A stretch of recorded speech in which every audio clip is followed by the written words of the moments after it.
Olá, eu sou Viviane Cesarino e este é o Vossa Excelência, a Memória.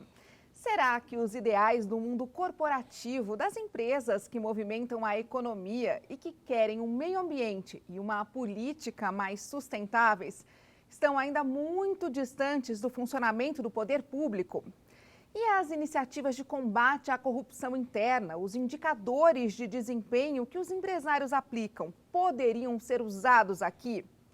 De perfil empreendedor, o nosso entrevistado de hoje foi eleito e chegou dizendo que era preciso coragem para mexer nos vesperos da Câmara. Ricardo Yang, paulistano, participou do movimento estudantil contra a ditadura militar, ajudou a fundar instituições de fiscalização como a Rede Nossa São Paulo e o Instituto Etos, foi vereador de 2013 a 2016 e trabalhou em momentos importantes como o Plano Diretor e a Comissão da Verdade. E mais, foi candidato a prefeito em 2016 pela Rede Sustentabilidade. É uma grande honra te entrevistar. Muito obrigada por voltar aqui no plenário da Câmara e dar essa entrevista para a gente. A honra é minha de ser convidado para participar do seu programa. Muito bom estar aqui. Como é que é voltar? Estou sabendo que não voltou muitas vezes, né? É uma boa memória, né? 4 anos intensivos, todos os dias, né? Vindo aqui, vendo as mesmas pessoas. Porque a Câmara é um mundo, né? É um mundo de É um mundo recursos. à parte. É. Então, dá uma saudade boa, sim. Muita história aconteceu aqui, hein? Nossa, muita história, muita história. Eu seria incapaz de lembrar de todas, mas era muito intenso. Por exemplo, em 2013, em junho, nós tivemos os grandes movimentos de rua. Verdade, os maiores que a gente tinha visto. Enormes, começou em São Paulo, foi se espalhando pelo país, nós estávamos no início de legislatura, né? Era junho.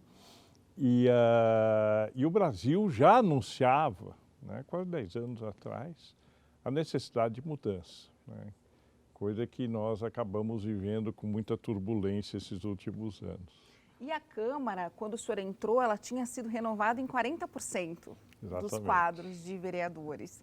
Então eu imagino que tinha muita gente aqui que pensava diferente e que deve ser bom, né? Foi bom porque alguns dos novos vereadores, como eu, se enturmaram, né? E de uma certa forma nós estávamos unidos, né, por propostas parecidas, o Nabil, o Mário Covas Neto, eu e alguns outros, e isso nos ajudou muito a negociar com os mais velhos aqui da Câmara, né? Porque acaba acontecendo uma coisa na política que é chato, mas essa renovação é importante para, de repente, dar uma sacudida. Porque as pessoas vão naturalizando coisas, né? Você entra com uma série de propostas, aí começa a lidar com as dificuldades, não só as dificuldades políticas, mas as dificuldades burocráticas também, a morosidade, e depois de 2 mandatos, as pessoas começam a se acomodar. Então é muito importante entrar gente que não teve experiência na política antes, para dar uma chacoalhada, para cobrar, para criar essa tensão positiva na política. O senhor era líder, né, do PPS. Isso. E conta pra gente qual que era o papel do partido aqui. O senhor fazia parte da oposição ao prefeito Fernando Haddad, do PT? Sim, eu acabei no PPS por uma circunstância, porque a minha candidatura foi avulsa. Nós estávamos criando um partido, que hoje é a Rede Sustentabilidade, o partido não existia ainda, e o PPS me fez o convite, né? Eu tinha sido candidato ao Senado na eleição de 2010 e o PPS havia me feito o convite para inicialmente ser candidato a prefeito, mas eu não aceitei, achei que não era o caso e finalmente fui candidato a vereador. Então eu tinha uma candidatura avulsa, era um paradoxo, porque eu era líder do partido, mas era um candidato avulso. Isso significa que eu tinha que representar os interesses do partido, mas eu não tinha obrigação de representar os interesses do partido, né? Então, mas foi uma convivência muito legal.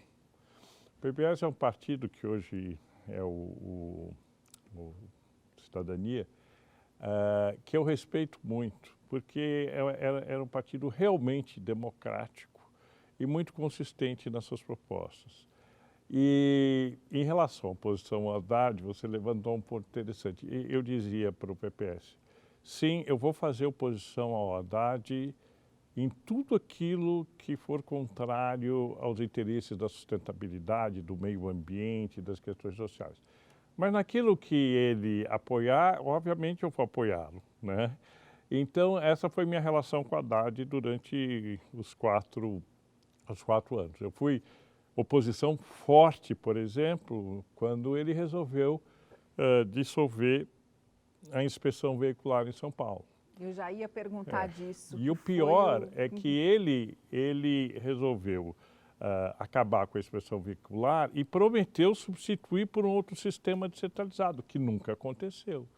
Então, São Paulo tem hoje índices muito ruins, né, de poluição do ar, graças ao Haddad, que tomou a iniciativa e ficou no meio do caminho. Então, o próprio Nabil, que era do PT, né, fez uma oposição muito forte naquela ocasião. Outra discussão muito forte, e já emendando, eu sei que você talvez pergunte, foi o próprio Parque Augusta, né? Porque o Parque Augusta havia um clamor popular para que esse parque fosse um parque. E o terreno era particular, era da Cirela, né, que havia comprado, ia fazer 2 torres. E aí houve uma negociação muito dura, porque a Cirela não queria abrir mão, a prefeitura não queria indenizar o que a Cirela queria e nada acontecia, o parque não acontecia. Aí, junto com o nosso apoio aqui da Câmara, nós invadimos o parque, fizemos uma série de movimentações lá, tinha um pessoal duro de queda que ficava no parque de noite e tal. E, finalmente, isso acabou provocando a aprovação aqui na Câmara de uma lei, né, que destinava aquele espaço a parque. E aí o Haddad precisava viabilizar essa questão. Fico muito feliz que agora nós temos um parque que serve à população e essa é uma região que tem muitos estudantes, né? Então o parque é perfeito para esse público.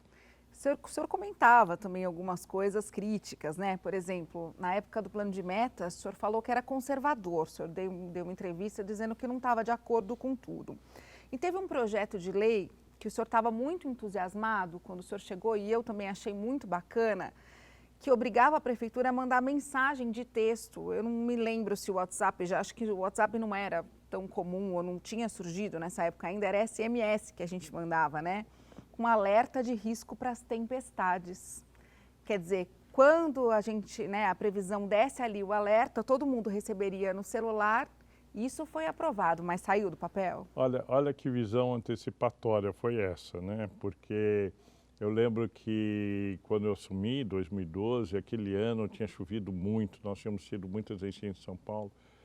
E aí eu fiz esse PL, que foi aprovado por unanimidade aqui na Câmara, que a Prefeitura, junto com a Defesa Civil, né, avisasse as pessoas para que as pessoas não ficassem refém, né, das tempestades. A gente já antecipava a questão dos eventos climáticos extremos naquela época, né? E o Haddad vetou. Agora, hoje, todo mundo tem celular e todo mundo recebe mensagem da Defesa Civil dizendo cuidado, chuva forte, precavir-se, não fique debaixo de árvore. Não pega o trânsito. Há 10 anos nós tínhamos proposto isso, né? E essa era uma das questões que eu batia de frente. O Haddad é meu amigo, fora do mundo da política, a gente tem uma ótima relação.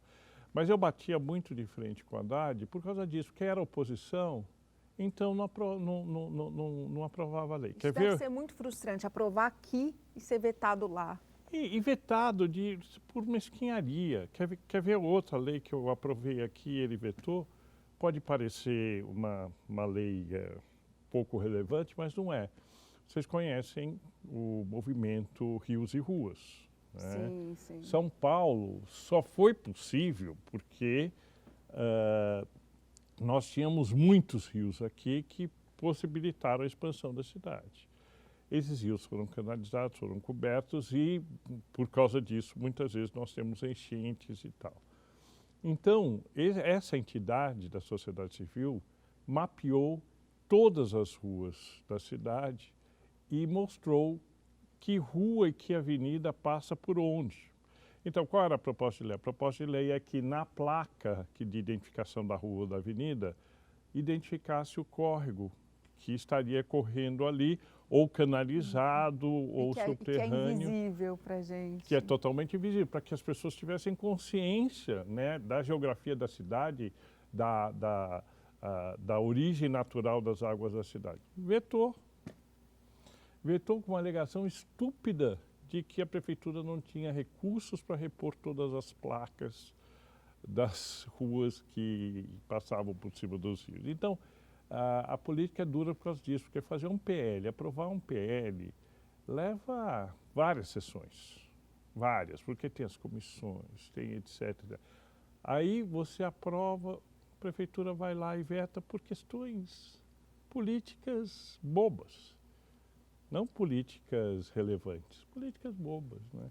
Teve uma questão aqui que o senhor também fez uma oposição que eu gostaria de lembrar, que foi na época da CPI dos transportes, né, que queria apurar os contratos da prefeitura com as empresas de ônibus. O senhor deu a ideia da CPI, se propôs a ser ali o presidente dessa CPI, mas aí começou uma queda de braço muito grande, né? E o secretário da época, né, dos transportes, que era o Gilmar Tato, chegou a dizer que a CPI era para achacar os empresários. Então, foi um momento delicado ali também. Foi um momento duríssimo, porque eu propus a CPI e aquela coisa da ingenuidade do Marinha de Primeira Viagem. Eu não sabia que para você propondo a CPI, você precisa protocolar aqui na mesa no primeiro minuto de abertura da Câmara. Isso era 6 horas da manhã. Então veio o PT, né, para impedir que a CPI fosse aberta, veio o PT e registrou a CPI na minha frente de forma que eles pudessem ter a presidência dos trabalhos da CPI. Que foi o que aconteceu. Foi o que aconteceu. Foi uma puxada de tapete, né, clara. E qual era o objetivo? Nós sabemos que a situação dos transportes nessa cidade era complexa. No meu período continuava complexa e hoje continua complexa, né? E qual era o objetivo? A prefeitura estava destinando volumes cada vez maiores todo ano para subsidiar as companhias. E não necessariamente as companhias estavam correspondendo no sentido de aumentar os serviços, de melhorar os serviços, e tinham as empresas que serviam a cidade como um todo, tinham os ônibus que serviam localmente, tinham regimes diferentes de licitação. Bom, nós queríamos abrir a caixa. Ok, quanto custa, né, efetivamente o transporte público de São Paulo, quanto a tarifa cobre e quanto efetivamente a prefeitura precisa subsidiar. E nossa, ninguém queria abrir essa caixa preta. E tinha licitação. Mas nós estávamos discutindo, bom, as condições dessa licitação. Tinha coisas interessantes na licitação, que era a transformação dos terminais em pequenos shoppings, né? Áreas de lazer, shoppings, muito comum na Europa, né? E a integração dos sistemas viários, né? Um terminal de metrô, um terminal de ônibus, de forma que as pessoas tivessem muita eficiência no transporte.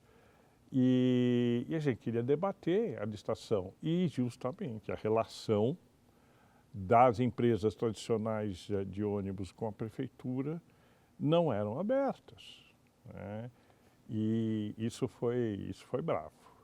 Eu lembro, não vou dar os nomes aqui para o nosso programa, mas 3 vereadores, na época já com algum tempo de casa, me cercaram ali naquele canto e disse: Ricardo, você é novo aqui na Câmara e tem certas coisas que você não tem que se meter. Eu disse: como não tenho que se meter? Eu fui eleito, eu tenho um mandato, né, e tenho que respeitar esse mandato. Pois é, mas essa questão do transporte não é da sua conta. Eu disse, é da minha conta. E aí um deles virou, não está mais na casa, um deles virou e disse, você pode se arrepender, você sabe disso, né? Eu disse, então vamos lá. Eita. Então, isso também foi uma lição que mostrou que a intimidação é muito comum na política, né? Da intimidação à consumação da ameaça, ao fato, muita água passa debaixo da ponte, mas as pessoas que têm menos maturidade na política, ou que têm menos experiência pública, são intimidadas e são neutralizadas logo no começo. Então, essa CPI me mostrou muito como é que funciona o jogo de interesses, né? Porque quando vem um vereador novo ou alguém que vai mexer em algum tipo de acordo tradicional de parte da casa, da prefeitura, com os sistemas de concessão em São Paulo, essas pessoas são muito desencorajadas. Né? Acho que é aquilo que eu falei no começo. Exatamente. Mexer nos vesperos. Então tem que enfrentar. Exige coragem. Tem que enfrentar. E tem que enfrentar. No negócio dos táxis e Uber, por exemplo, que eu fui um dos grandes protagonistas, a Dilson Amadeu, né, que estava de uma forma populista, né, defendendo os interesses dos taxistas e tal, me colocou na comissão de ética, né? E quem presidia... denunciou o senhor para a comissão de ética. Me denunciou, porque eu dei uma entrevista na Folha, que eu dizia que a corrupção no sistema de liberação de alvará estava na prefeitura, estava na Câmara e estava no sindicato dos táxis, né? Nossa Senhora. Então ele subiu nessa tribuna e começou a dizer que eu feri o decoro parlamentar, porque eu chamei a Câmara de corrupta e etc. Eu disse, vereador, o senhor sabe exatamente aonde ocorre a corrupção, o senhor quer o endereço, eu passo o endereço para o senhor, eu dou o nome para o senhor não sabe. Aí eu fui parar na corregedoria e quem presidia a corregedoria era o Milton, né? Aí ele olhou para mim e disse assim, o que você está fazendo aqui, Ricardo? Eu disse, você sabe muito bem, Milton, eu falei alguma inverdade? Foi silêncio, né? Então, se eu não falei nenhuma inverdade, por que é que eu estou ferindo o decoro parlamentar? Aí ele olhou para mim e disse assim, olha, Ricardo, nós podemos ser de oposição, nós podemos brigar bastante, mas uma coisa eu tenho que concordar, você é uma pessoa absolutamente íntegra, você não faria uma molecagem com a Câmara. E aí ele me deu um documento para assinar, e aí pronto, me liberou da comissão e a vida correu. Eu vou chamar, vereador, então, um rápido intervalo, porque eu estou adorando saber, gente, todos os vesperos aí que ele mexeu. A gente vai saber mais no próximo bloco, não sai daí, até já.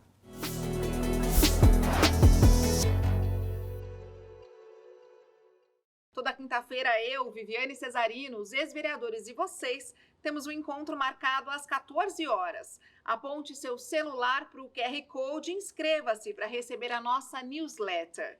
Rede Câmara, sua conexão com a política da cidade.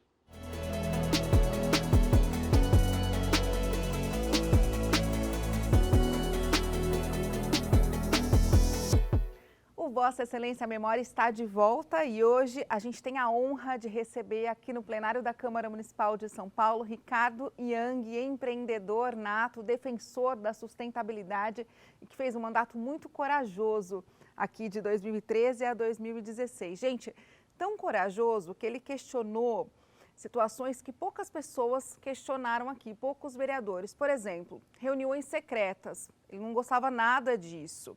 Aqueles congressos de comissões, que são quando várias comissões se reúnem durante uma sessão, o vereador também criticou. E as manobras regimentais, que poucas pessoas têm conhecimento, porque realmente é difícil de entender, uma linguagem própria do legislativo, essas o senhor tentava traduzir a todo momento. Uma das belezas da democracia é a transparência, né? E por que a transparência é importante? Porque onde tem transparência tem confiança. Então, para a população ter confiança na política e nos políticos, as instituições políticas precisam trabalhar com transparência, né? Então, isso é um princípio básico, né, da democracia. E por que é que existem as comissões? As comissões existem para limpar os PLs, né, de penduricalhos, de jabutis, de erros técnicos. Então, as comissões são processos de aperfeiçoamento dos projetos de lei. Claro que as comissões podem ser usadas politicamente, mas isso é secundário. O importante é que as comissões, elas garantem ao plenário que houve um processo de debate, houve muitas vezes até audiência pública em relação àqueles PLs e o plenário fica confortável em debater aquela lei e é transparente, a população pode vir aqui, pode assistir, etc. Aí, como esse processo é demorado, inventou-se uma aberração, que é o tal Congresso de Comissões. Então, quando se determina uma tramitação em regime de urgência, simplesmente se passa por cima das comissões. Então, em plenária, a assessoria da Casa vai pegando a assinatura dos membros das comissões, como se as comissões tivessem feito análise daquele PL para levar à plenária e não fizeram. Então, os resultados dos PLs em congresso de comissão são horrorosos. São as piores leis que a gente pode aprovar, são aquelas que passam pelo congresso de comissão. Então, eu fui muito combativo, me coloquei contrário a isso, porque, obviamente, vai tirando a confiança da população na Câmara, né? Então, reuniões secretas, congressos de comissão, conchavos com negociações tipo, eu sou presidente de uma comissão, eu seguro uma lei que não interessa ao meu partido, então não deixo tramitar, mas eu tenho interesse que uma lei seja aprovada, então eu faço uma negociação, olha, se você apoiar minha lei, eu libero na comissão a tramitação do seu PL. Então, esse tipo de conchave, esse tipo de negociação, que eventualmente pode até ser válido em algumas circunstâncias, acabam se tornando uma espécie de vício, né, do processo legislativo. E vai tirando a transparência, vai tirando o arejamento dos processos, né? A Câmara pode ser muito democrática e eu vi momentos lindos de democracia nessa casa, né? Mas também o regimento também pode ser usado de forma a transformar tudo em processos difusos.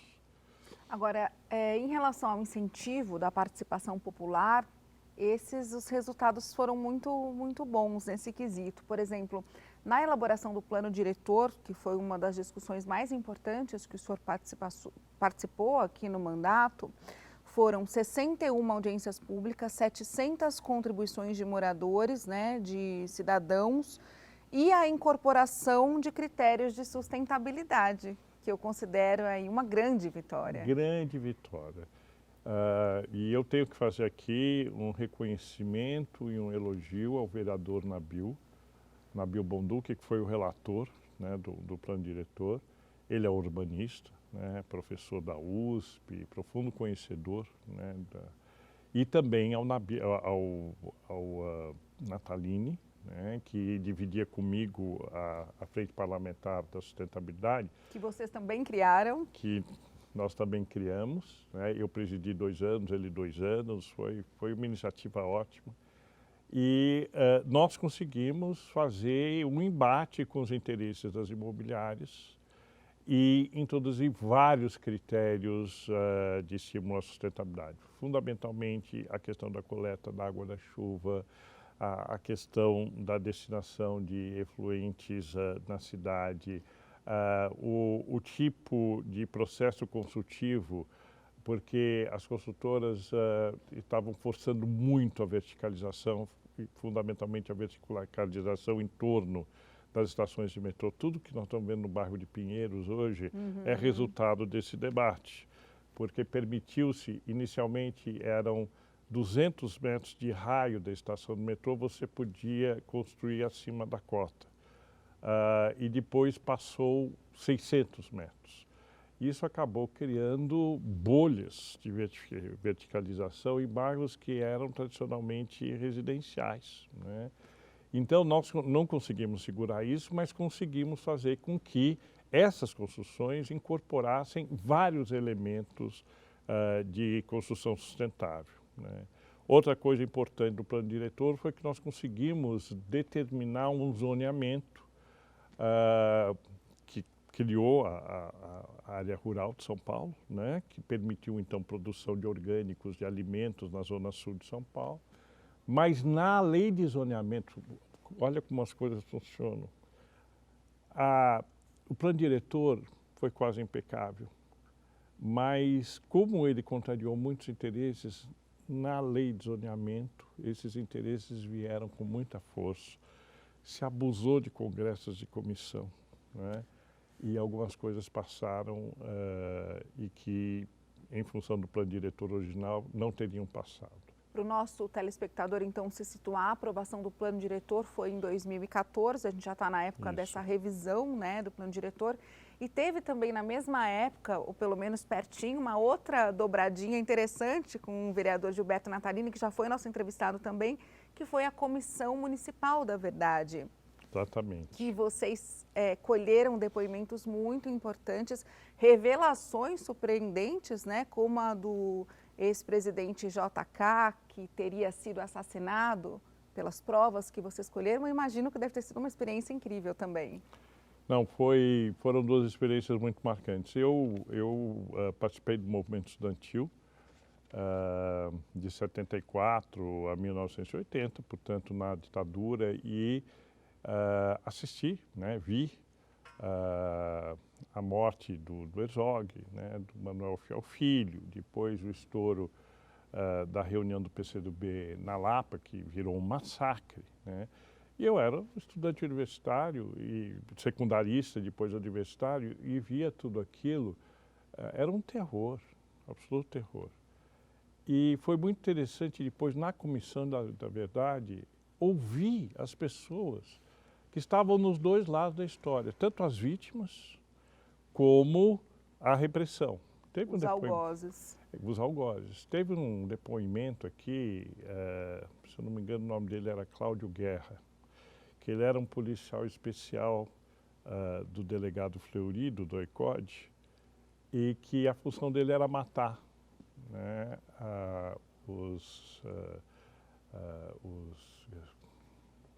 as pessoas das organizações clandestinas, né? E ele, inclusive, foi o grande responsável pelo massacre da Lapa. Ele veio aqui. Vocês podem ver nos anais, o depoimento sentou na nossa frente e descreveu friamente por que ele fazia, como ele fez. Depois ele lançou um livro chamado Memórias da Guerra Suja, né, onde ele conta essas coisas também. Então, Comissão da Verdade foi um reencontro com a história subterrânea daquela época. Imunda daquela época. E quem passa por aquilo, quem sentou, ouviu as audiências da coisa, jamais poderia pensar no retorno do autoritarismo no Brasil. Jamais. Porque por mais difícil que a democracia seja, você tem recursos, você tem possibilidade de olhar o contraditório, de ver o... Na ditadura, manda quem tem poder e abusa-se do poder.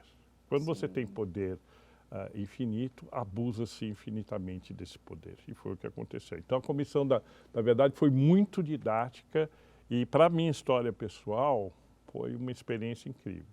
E a outra foi a Frente Parlamentar da Sustentabilidade. Aí é uma coisa bonita, porque o que acontece nas eleições, né?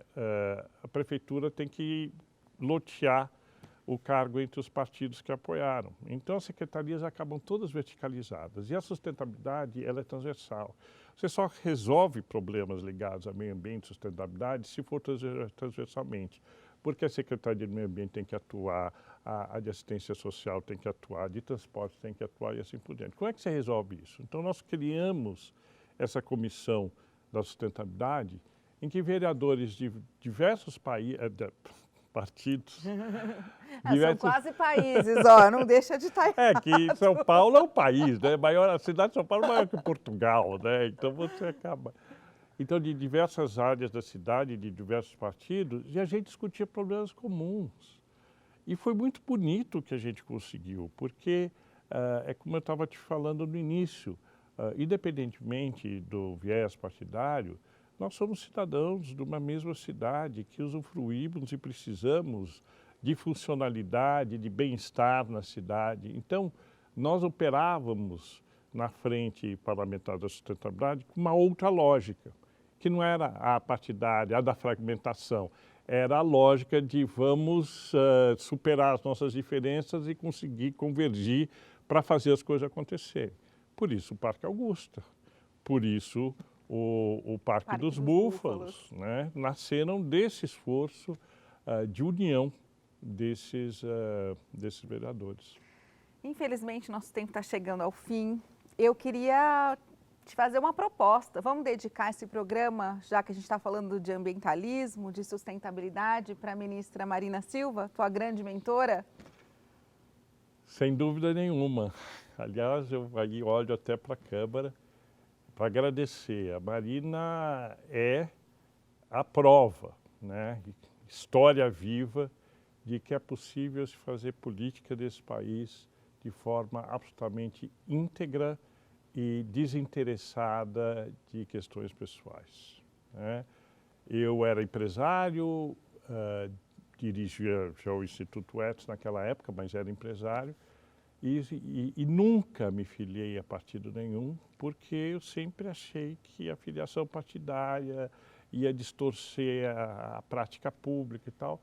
Quando eu encontrei a Marina e conheci a Marina, ainda ministra do Meio Ambiente naquela época, e vi nela uma figura pública como eu gostaria de um dia ser se eu viesse a ser figura pública. E aí o resto é história, e em função disso eu fui candidato ao Senado, fui extremamente bem votado, que foi uma surpresa, e depois passei 8 anos na política. Então, dedico sim de coração essa entrevista a uma das políticas brasileiras mais importantes, mais emblemáticas e mais exemplares que a gente tem. Muitíssimo obrigada pela sua presença aqui, por essa aula, e eu nunca vou esquecer, sustentabilidade é democracia. Amei isso. Não há Vou levar para a vida. Não há possibilidade de se construir um mundo sustentável fora da diversidade. E a diversidade, ela só é possível na democracia. Então, esses dois conceitos são indissociáveis. Muito obrigada. Obrigado a você. E eu espero que você também tenha gostado dessa aula que a gente teve hoje aqui no plenário da Câmara. O Vossa Excelência a Memória volta na semana que vem. Muito obrigada pela sua audiência. Tchau.